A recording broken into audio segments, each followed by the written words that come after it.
I think that it's going to be a big night for Kittle and Taylor. Yeah. I think they're going to throw the ball around. Yeah. And if they start playing the safeties off, then Hyde's going to have a big night. Yeah. I think we got the edge on offense if we play wide open to start and have the pass set up to run. That's it. Because they got fast secondary and they're quick. Between Matthieu and Peterson, they can do a lot. Yeah, I know. You got to test that early. Are you listening? Damn.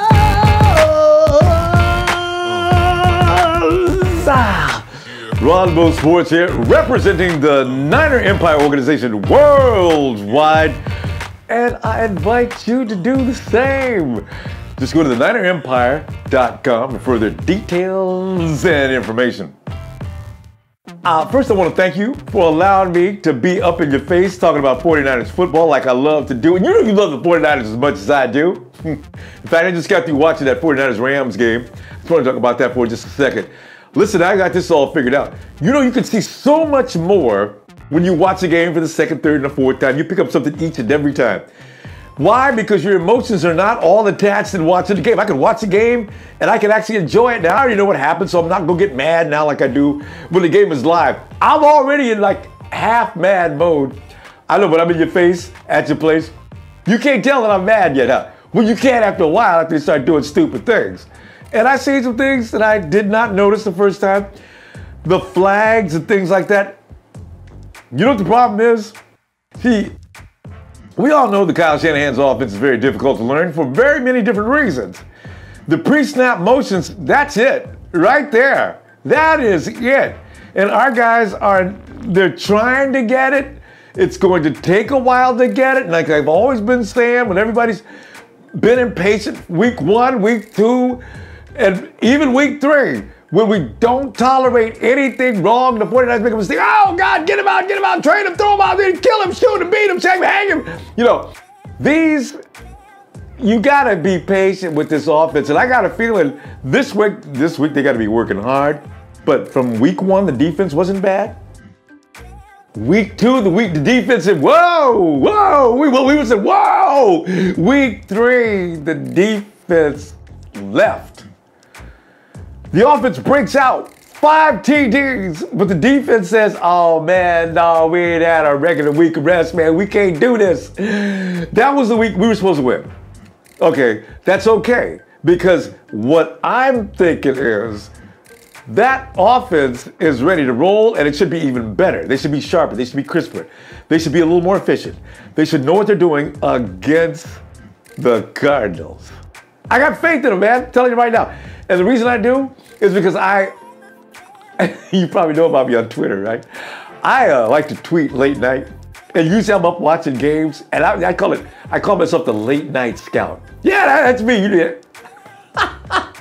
I'm sitting there watching, like, the Cardinals. They have not altered their game at all. Even though they got a running back issue, they have not altered the game. Bruce Arians. I'm taking Carson Palmer. It's still the same thing.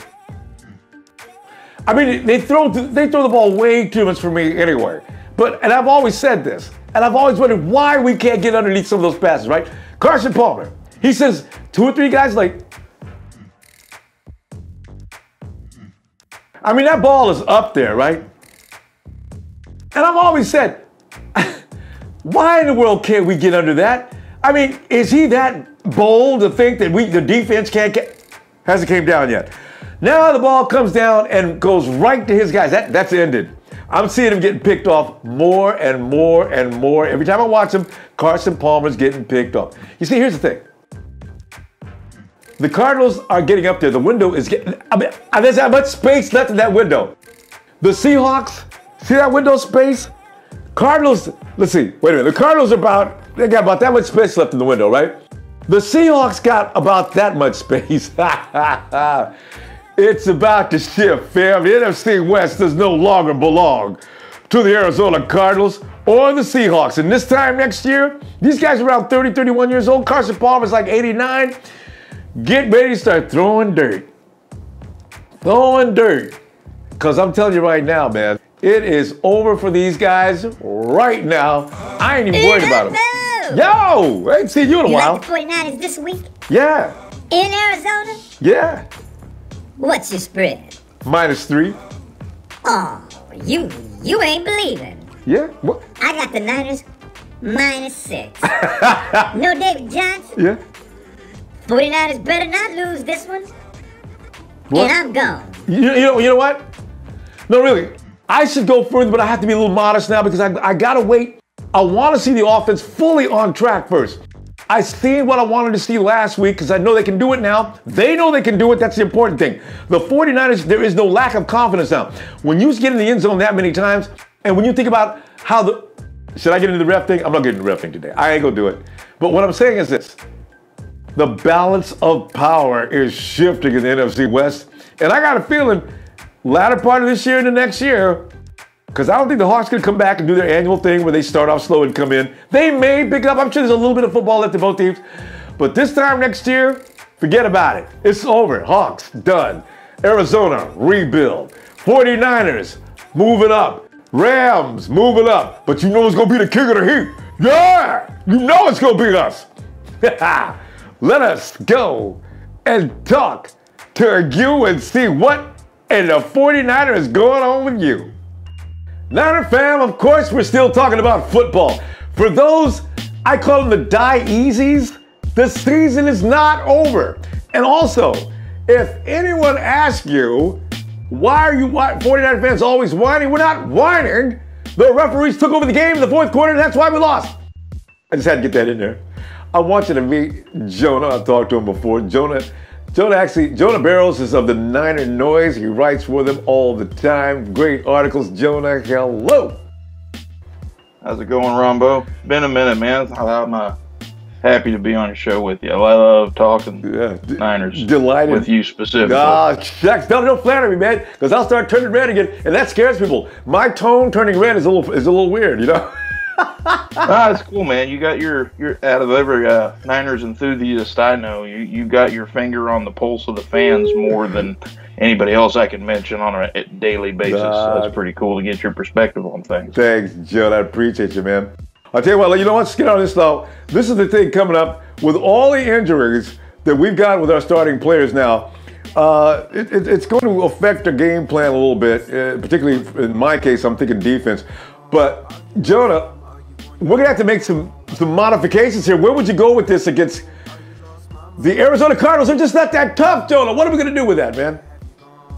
Well, I mean, if you look where the injuries are, with Foster and Reed specifically, that weakens us a little bit in the passing game. Yes. That's obvious. But at the same time, we lost Tank Carradine. Now, a lot of people are going to assume that's going to make Solomon Thomas more of a premier player in a lot of different formations, but at the same time, you got to think we got Aaron Lynch and Doomerville sitting there too. So, in all honesty, with the weakness we got with people out in the secondary, I think we got to up the pass rush and let some of our speedsters get after Carson Palmer and make this game one that they are going to miss having David Robinson around for. Yeah. I mean, that's on defense. That's what I'm thinking Definitely, too. Yeah, I agree with that. And here's the thing, because if I don't have, and I'm thinking, who's going to be on my big end? You're not going to leave Solomon Thomas out there all night. They're thinking about, I saw Xavier Cooper's name being mentioned, but do you know anything about Xavier Cooper? Not enough. I've never seen more than like a minute of some film on him. And it was college stuff, but nothing that I could definitively say is going to be an upgrade from Doomerville or Lynch. Yeah. I just don't see that. I mean, Thomas is going to be used a lot in our base packages with Carradine out more than he was. I think that's where he's going to get some more play time. Yeah. But the overall defensive game plan, you got to think, is going to have to try and take away from our weakness in the secondary right now. Because that's pass rush all day. Oh yeah, because Carson Palmer. You notice when he doesn't see his people open, that's when you get to him, and that's when our defenders can get in. That so that means the secondary. John, I'm a little worried. That's our secondary is what's going to dictate how well the front seven can work. If Carson can't get his quick shot off, and we can get to him, we got this game wrapped up. I mean, that's the bottom line. What would scare me most of all in secondary is J.J. Nelson. Oh, he's the one that's going to burn us if we're not on point with our assignments. What scared me more than anything watching the Rams game, and Chris Collinsworth, which I could say a lot about him, but he actually really did call a good game Thursday night. I agree. And he mentioned, he watched it. He pointed out Armstrong and the guys in the middle of the field were chasing people down in zones. They weren't sticking to their zone assignments. That makes no sense. That's where we're going to get ate up. Every coach in the NFL saw that. And if I think it's going to be a fundamental week of practice, they got a couple extra days. I think they're going to really get into. I mean, when they put Carradine on the IR, they brought in another linebacker. Yeah. If me, I might have been calling McCluskey to back up Juice. I mean, it's one of those days where I think honestly they're going to be playing fundamentals and pass rush. Yeah. That's going to be their only chance. Maybe they're going to watch the film footage on that and realize Jimmy Ward's, he knows better. Sometimes I think they blank out at times and do things that probably didn't go over when they were in the classroom, and then they come out on the field and something goes wrong. That's literally kind of almost the first time Jimmy Ward's seen any action in almost the whole preseason. Months. I mean, a little bit in the Seattle game, but that was a tune-up game really for him getting back. He was put to the test against an offense that was getting past the front seven, and it showed that he wasn't quite up to speed yet. Just talking about that is scaring me, Jonah.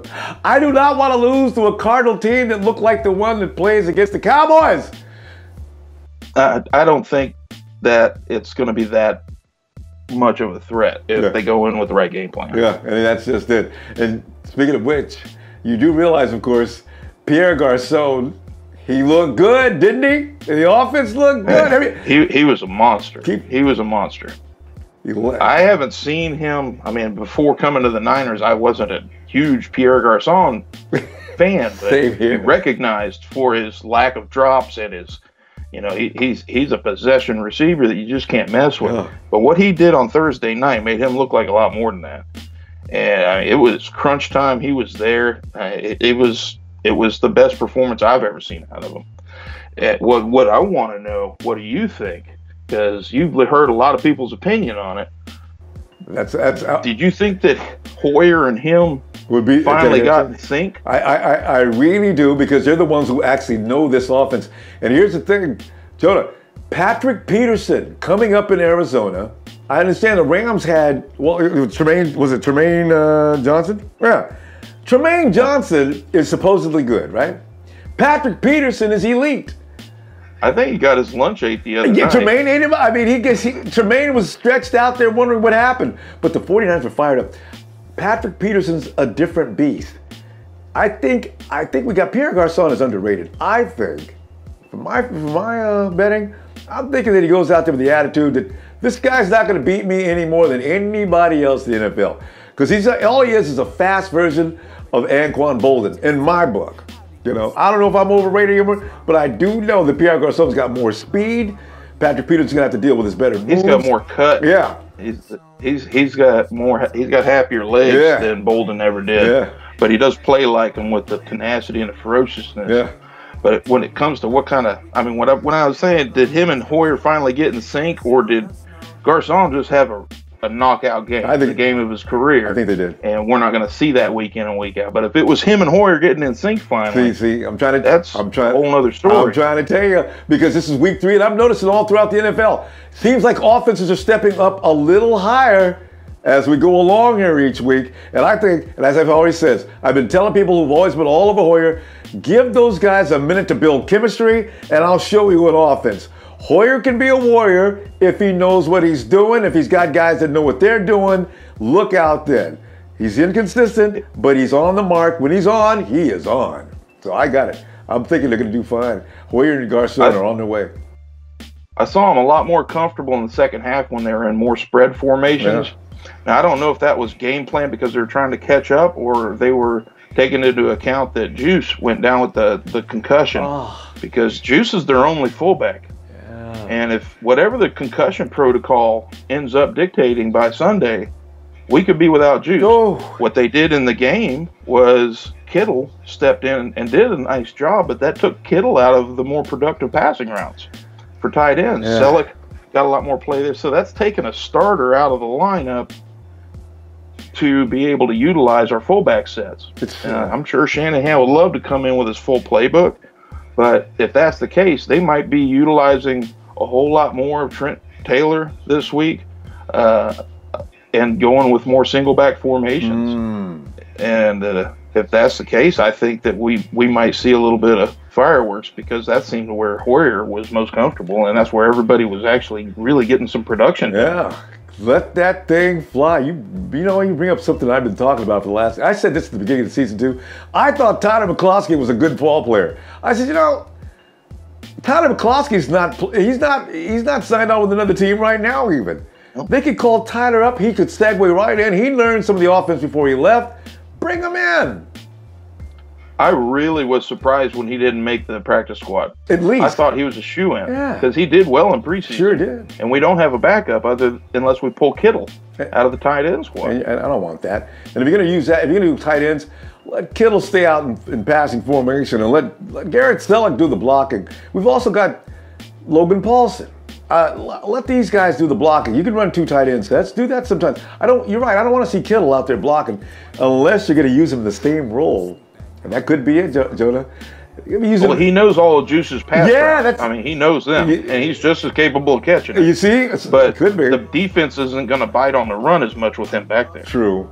And also, you can line the Juice up behind, next to the center. Like, he could come from the backfield. That's where Juice is dangerous, right? He comes from the backfield. He could go pass. And that play that he did that everybody loves, he went as if he was going to take out, was that the guard? He went toward the guard or somebody who was sitting in the middle of the field, and then he cut out.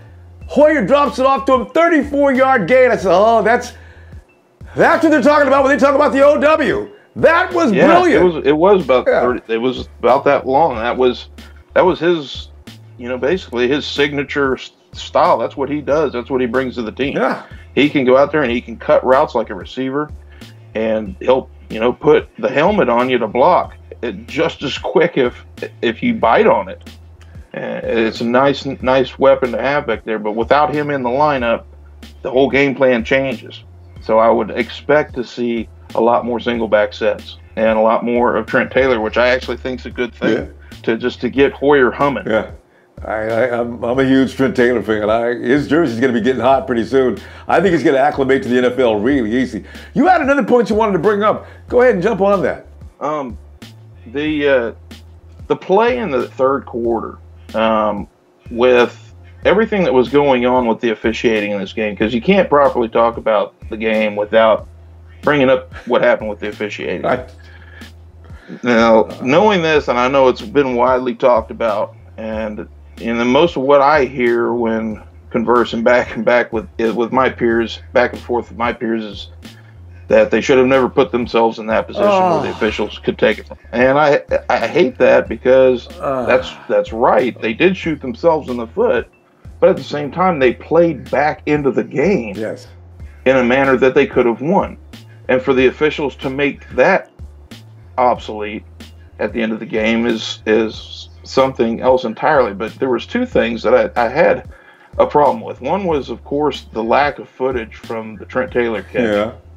And even when the All-22 film came out, they still think it's inconclusive. Yes. For some strange reason, on Thursday night, for a nationally televised game in the last minute, a 2-point spread between the two teams on a 3rd and long, there's only one small camera angle. I don't understand that. That's weird to me. I do. I'm not an expert in that. Yeah. But the other thing that bothered me a little bit, and I can't necessarily blame the NFL or the refs, because I'm not sure on the rules on this, and I wanted to get your perspective on it. In the last 20 seconds of the third quarter, they had a drive where Tavon Austin ran the jet sweep and got horse collar tackled, and he was pulled down a yard short, and they ended up turning it over in instant replay. He didn't get the touchdown. Then we had a goal line stand for the next 3 plays or next 2 plays, and they ended up getting in on this strange chip play at the 1 yard line with Gurley.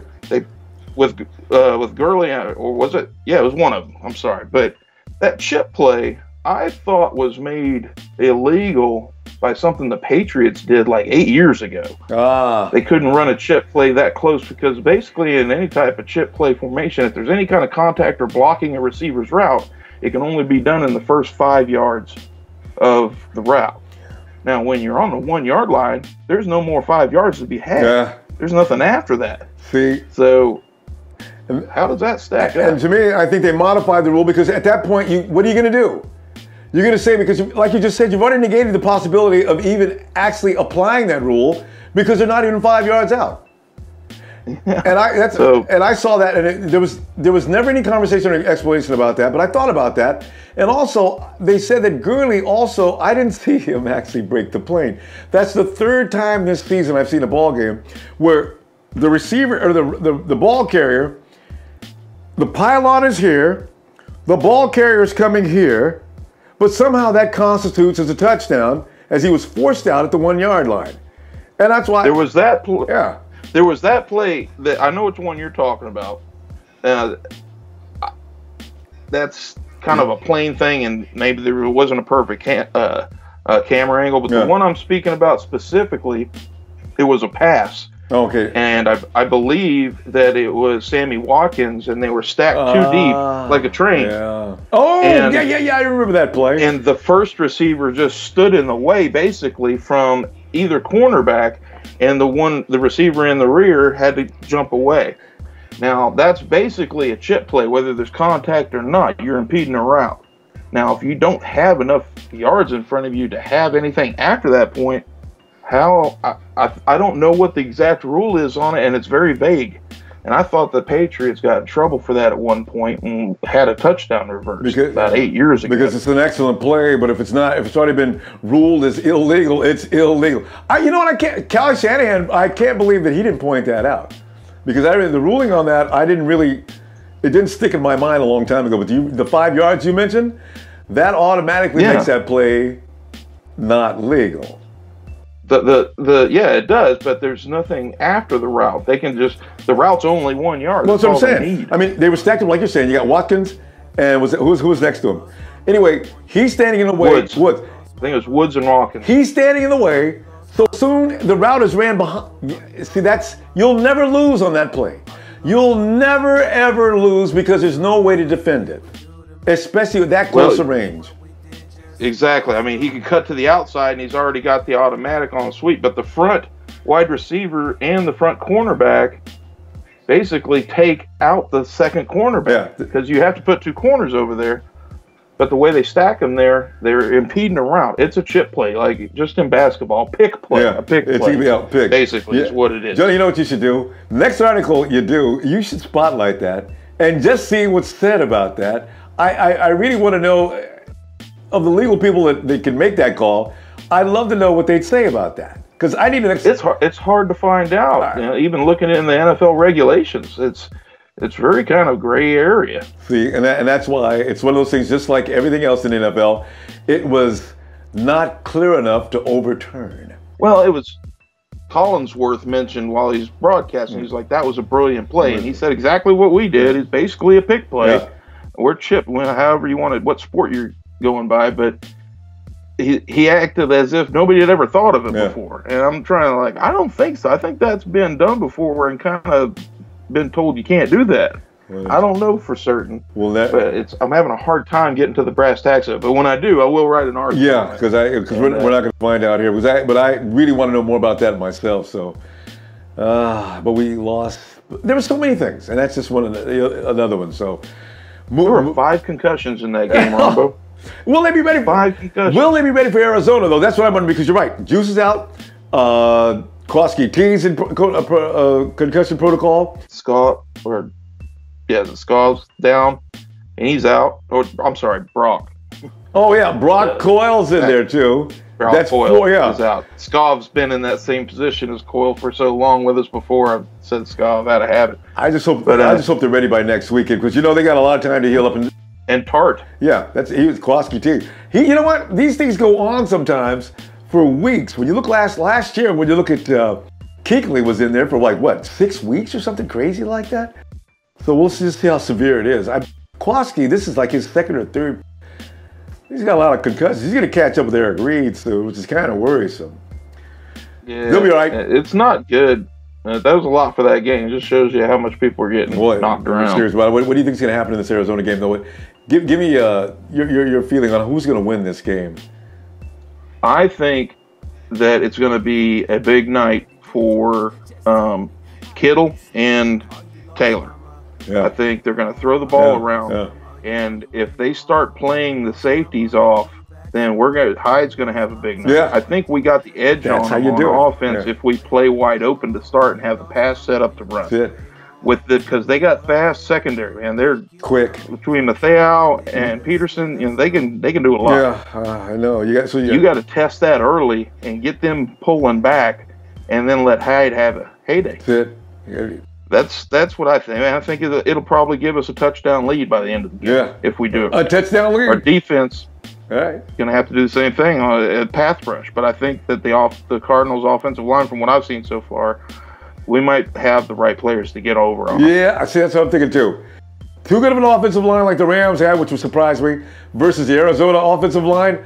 I think we may have an edge on that. All right. Well, it's going to be closer to the Seattle game, I would think. Yeah. When I'm looking at personnel along that up and down that line.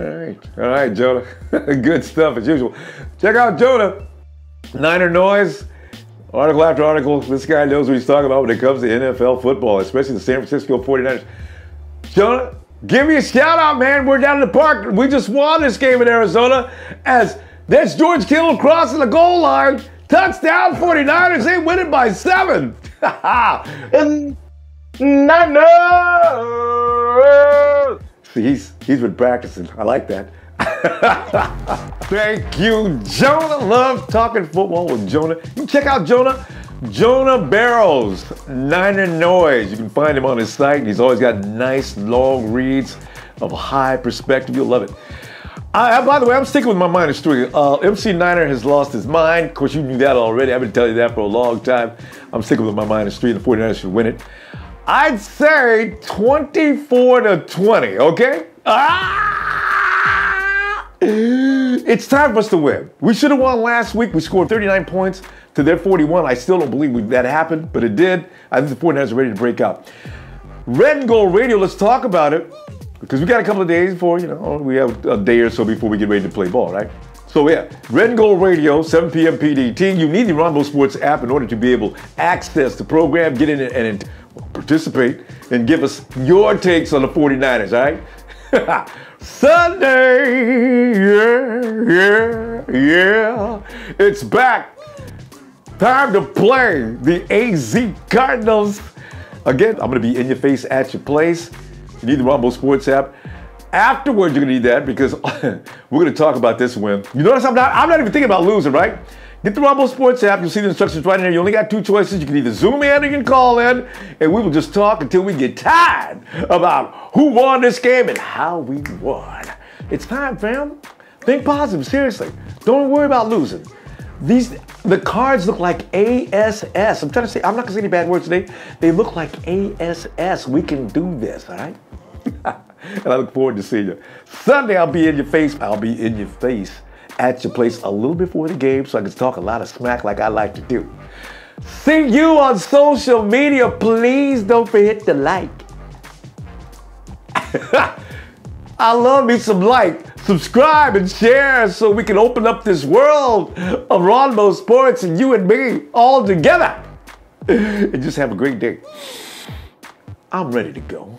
7, 6, 5, 4, 3, 2, 1. You'll never have the sacred stone. Oh, this you crazy mother.